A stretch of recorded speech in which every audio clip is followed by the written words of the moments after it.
Sir ನಮಸ್ತೆ, ಕಾರ್ಯಕ್ರಮಕ್ಕೆ ಸ್ವಾಗತ. Thank you. ರಾಚಿಂತನ್ ಅಂತ ಹೇಳಿದ್ರೆ ಈಗ ಸೋಷಿಯಲ್ ಮೀಡಿಯಾದಲ್ಲಿ ಒಂದು ಬ್ರ್ಯಾಂಡ್ ಇದೆ. ರಾಚಿಂತನ್ ಅಂತ ಹೇಳಿದ್ರೆ ಒಂದು ಸಿದ್ಧಾಂತ ಅಂತ ಹೇಳಿ, ಬಟ್ ಈಗ ರಾಚಿಂತನ್ ಹೆಸರೇ ಒಂದು ವಿವಾದಕ್ಕೆ ಕಾರಣವಾಗ್ತಾ ಇದೆ. ಏನ್ ಹೇಳ್ತಾರೆ? ಕರೆಕ್ಟ್. ಈಗ For business and personal promotions in Suman TV Kannada, please contact 9686376663.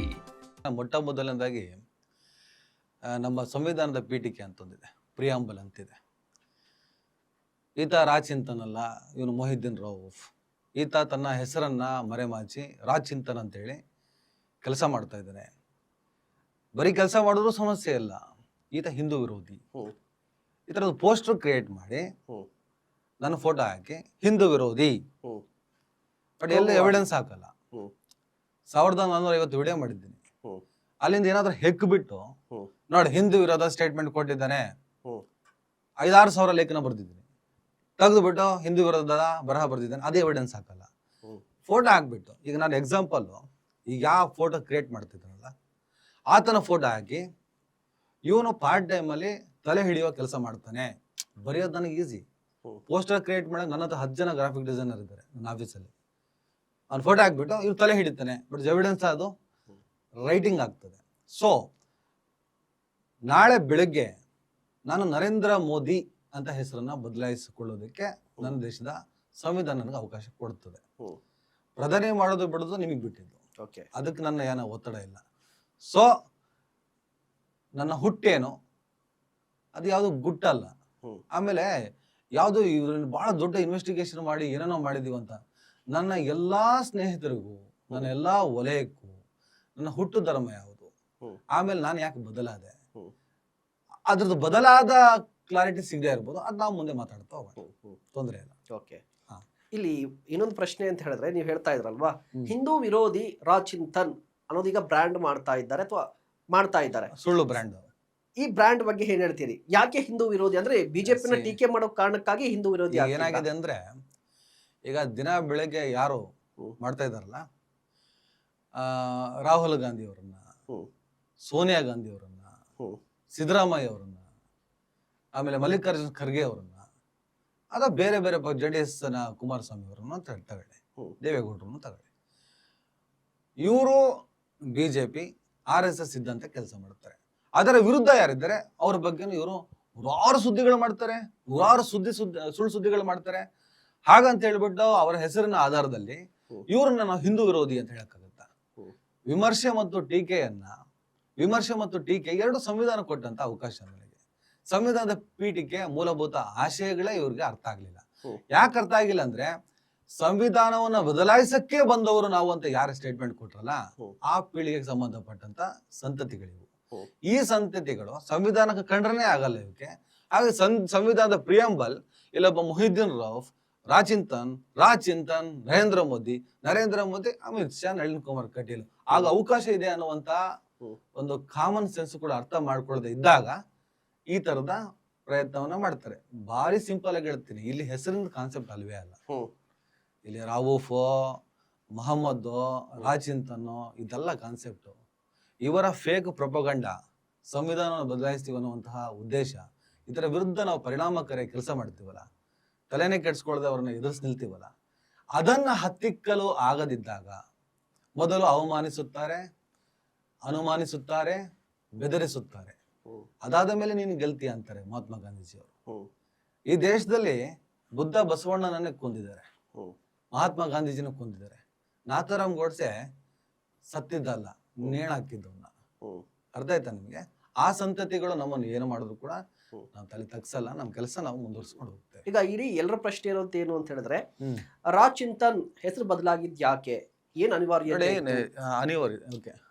ಅನಿವಾರ್ಯತೆ ಇತ್ತು? ಇದ್ರ ಜೊತೆಗೆ ಮೂಲ ಹೆಸರನ್ನೇ ಇಟ್ಕೊಂಡು ಮಾಡ್ಬೋದಿತ್ತಲ್ವಾ, ಸಿದ್ಧಾಂತವನ್ನು ಪ್ರಚಾರ ಮಾಡ್ಬೋದಿತ್ತಲ್ವಾ? ಮೂಲ ಹೆಸರನ್ನ ಹೇಳಕ್ ಏನ್ ಪ್ರಾಬ್ಲಮ್ ಆಗಿತ್ತು? ಏನಿಲ್ಲ, ಬುದ್ಧ ಯಾಕೆ ಸಿದ್ಧಾರ್ಥ ಇದ್ದರು ಬುದ್ಧ ಆದ್ರು. ಒಬ್ಬ ಅಜಯ್ ಕುಮಾರ್ ಬೀಸ್ಟ್ ಅವರನ್ನ ಯೋಗಿ ಆದಿತ್ಯನಾಥ್ ಅಂತ ನೀವು ಆರಾಧಿಸ್ತಿರ್ಬೇಕಾದ್ರೆ, ಕಾವ್ಯನಾಮ, ಆಮೇಲೆ ಹೆಸರು ಬದಲಾವಣೆ, ಸಂವಿಧಾನ ಕೊಟ್ಟಂತ ಹಕ್ಕುಗಳು, ಆಮೇಲೆ ರಾಚಿಂತನ್ ಹಿಂದೂ ಹೆಸರು ಇಟ್ಕೊಂಡು, ಹಿಂದೂ ಹೆಸರಲ್ಲ ಚಿಂತನ ಅನ್ನೋದು ಬೌದ್ಧನ ಹೆಸರು, ಬುದ್ಧ ಧರ್ಮದಲ್ಲಿ ಬರುವಂತ ಹೆಸರು. ಅದು ಆ ಬುದ್ಧಿಸ್ಟ್ ಹಿನ್ನೆಲೆ ಇದೆ ಚಿಂತನ ಹೆಸರಿಗೆ. ಹ್ಮ್. ಯಾಕೆ ಆ, ಒಬ್ಬ ಮೊಹಮ್ಮದ್ ಯಾರೋ ರಾಚಿಂತನಾಗಿ ಬುದ್ಧನ ಹೆಸರನ್ನ, ಬುದ್ಧ ಧರ್ಮದ ಹೆಸರನ್ನ ಇಟ್ಕೊಂಡು ಆತ ಹಿಂದೂ ವಿರೋಧ ಮಾಡ್ತಾನಂತ ಮಾಡ್ಲಿಲ್ಲ. ಅವರಿಗೆ ಚಿಂತನ್ ಅಂದ್ರೆ ಹಿಂದೂ ಹೆಸರು ಅಂತ. ಹ್ಮ್.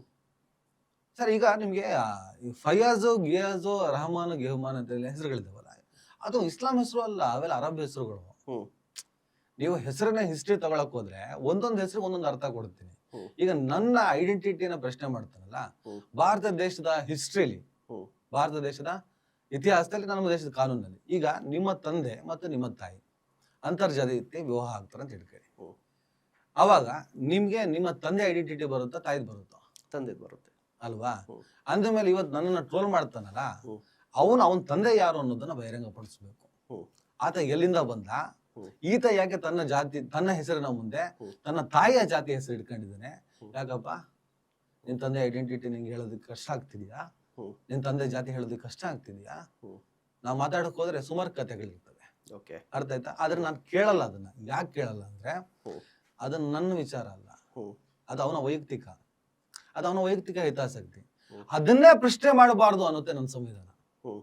ಸರ್ ನೀವು ಏನ್ ತಿನ್ಬೇಕು, ಹೇಗ್ ಬದುಕಬೇಕು, ಏನು ಹೇಗ್ ಬಾಳ್ಬೇಕು, ನಿಮಗ್ ಬಿಟ್ಟಿದ್ದು, ನಿಮಗೆ ಅಷ್ಟೊಂದು ಅವಕಾಶ ಕೊಟ್ಟಿದೆ ನನ್ನ ಸಂವಿಧಾನ.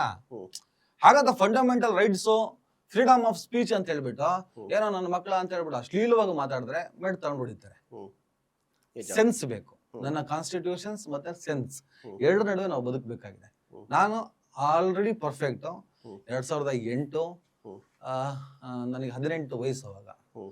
ಅವಾಗ ಮೇ ಬಿ ಪತ್ರಿಕೋದ್ಯಮದಲ್ಲಿದ್ದೆ. ಅದು ಸಣ್ಣ ಪುಟ್ಟ ಪತ್ರಿಕೆ, ಕ್ರೈಮ್ ಪತ್ರಿಕೆಗಳಲ್ಲಿ ಬರ್ಕೊಂಡಿದ್ದೆ. ಹ್ಮ್. ಅವಾಗ ನಾನು ರಾಚಿಂತನ್ ಅಂತೇಳಿ ಹ್ಮ್. ಬರೆಯಕ್ಕೆ ಸ್ಟಾರ್ಟ್ ಮಾಡಿದೆ. ಹ್ಮ್. ತುಂಬಾ ಜನ, ಈಗ ನಿಮಗೆ ಬೀಚಿ, ಹ್ಮ್. ಅದು ಬೀಚಿ ಅಲ್ಲ ಅವ್ರ ಹೆಸರು, ಹೌದು. ನಿಮ್ಗೆ ಅರ್ಥ ಆಗಿರ್ಬೋದು. ಓಕೆ. ಓಕೆ. ರವಿ ಬೆಳಗೆರೆ ನನ್ನ ಗುರುಗಳು ಹ್ಮ್. ವಕ್ರದಂತ ಅಂತ ಬರೀತಾ ಇದ್ರು. ಹ್ಮ್. ದಿನೇಶ್ ಅಮೀನ್ಮಠ ಅವರು ಏಕಲವ್ಯ ಅಂತ ಬರೀತಾ ಇದ್ರು. ಹ್ಮ್. ಹಾಗೆ ನಾನು ರಾಚಿಂತನ್ ಅಂತ ಬರೆಯಕ್ಕೆ ಸ್ಟಾರ್ಟ್ ಮಾಡಿದೆ. ಹ್ಮ್. ಹಾಗೆ ಬರಿತಾ ಆ ವಯಸ್ಸಿನ ಪ್ರಬುದ್ಧತೆ, ಆ 18ನೇ ವಯಸ್ಸು, ನನಗೆ ಒಂದು ಅಫಿಡವಿಟ್ ಮಾಡಬೇಕು ಅಂತ ಅನಿಸ್ತು. ಹ್ಮ್. 18ನೇ ವಯಸ್ಸಿನ ಚಿಂತನೆ, ಒಂದು ಅಫಿಡವಿಟ್ ನಾನು ಮಾಡ್ಕೊಂಡೆ. ಹ್ಮ್. ಅವಾಗ ನನ್ನ ತಂದೆಯ ಹೆಸರಿನಿಂದ ನಾನು ಡೈರೆಕ್ಟ್ ಆಗಿ ಮಾಡ್ಕೊಳ್ಬೋದಿತ್ತು. ಅವತ್ತಿನ ಚಿಂತನೆ, ಅವತ್ತಿನ ಪ್ರಬುದ್ಧತೆಯಲ್ಲಿ ಹ್ಮ್. ತಂದೆದು ಒಂದು ಅಫಿಡವಿಟ್ ಮಾಡ್ಕೊಂಡ್ಬಿಟ್ಟೆ. ಹ್ಮ್. ಮಾಡ್ಕೊಂಡ್ಬಿಟ್ಟೆ ಹ್ಮ್. ಅಥವಾ ಕನ್ವಿನ್ಸ್ ಮಾಡಿನೇ ಮಾಡಿದೆ. ಹ್ಮ್. ಆ ಒಂದು ರಹಸ್ಯ ಹಾಗೆ ಹೇಳ್ಕೊತೀನಿ. ಯಾಕಂದ್ರೆ ಹ್ಮ್. ನನ್ನ ಅಪ್ಪನ ಹೆಸರನ್ನು ನಾನು ಮಿಸ್ಯೂಸ್ ಮಾಡ್ಕೊಂಡ್ರೆ, ಹ್ಮ್. ನನ್ನ ಮೇಲೆ ಕಂಪ್ಲೇಂಟ್ ಕೊಟ್ಟು ಹ್ಮ್. ನನ್ನನ್ನು ಏನಾದ್ರು ಒಳಗೆ ಹಾಕ್ಸ್ಬೇಕು ಅಂದ್ರೆ ನನ್ನ ಅಪ್ಪನಿಗೆ ಬಿಟ್ಟು ವಿಚಾರ ಅದು. ಹ್ಮ್. ಅದು ನಿಮಗೆ ಬರಲ್ಲ ಅದು. ಹೌದು. ಓಕೆ. ಇಲ್ಲಿ ಬಟ್ ಎರಡೂ ಅಫಿಡವಿಟ್, ಹ್ಮ್. ಎರಡೂ ಪರಿಪಕ್ವವಾದ ಹ್ಮ್. ಅಫಿಡವಿಟ್ ಆಗಿದೆ. ಅದೇ ತರ ಹ್ಮ್. ಆ ಆಧಾರದಲ್ಲಿ ಪಾನು ಮಾಡಿಸ್ದೆ, ಹಾಗೆ ಮುಂದುವರೆದೆ. ಹ್ಮ್. ಕೊನೆಗೆ 18ನೇ ವಯಸ್ಸು ದಾಟಿ 25-26 ಬರ್ಬೇಕಾದ್ರೆ ಇನ್ನಷ್ಟು ಪ್ರಬುದ್ಧತೆ ಚಿಂತನೆ ಬಂದು, ಯಾಕೆ ಬೇಕು ಇವೆಲ್ಲ ನಮ್ಗೆ, ಹ್ಮ್. ಯಾಕೆ ಬೇಕು ಅನ್ನಿಸ್ತು. ಅದನ್ನ ಹಾಗೇ ಡ್ರಾಪ್ ಮಾಡಿ, ಅವನ್ನೆಲ್ಲ ನಿಷ್ಕ್ರಿಯ ಮಾಡಿ, ನಾನು ನನ್ನ ಮೂಲ ಹ್ಮ್. ಏನಿತ್ತು ಅದರ ಜೊತೆಗೆ ನನ್ನ ಡಾಕ್ಯುಮೆಂಟ್ ಬದುಕ್ತಾ ಇದ್ದೀನಿ. ಆ ರಾಚಿಂತನ್ ನನ್ನ ಒಂದು ಏನಿದೆ ಬ್ರ್ಯಾಂಡ್ ಇತ್ತಲ್ಲ, ಆ ಬ್ರ್ಯಾಂಡ್ನ ಹಾಗೆ ಮುಂದುವರ್ಸ್ಕೊಂಡ್ ಬಂದಿದ್ದೀನಿ. ಇಲ್ಲಿ ಇನ್ನೊಂದು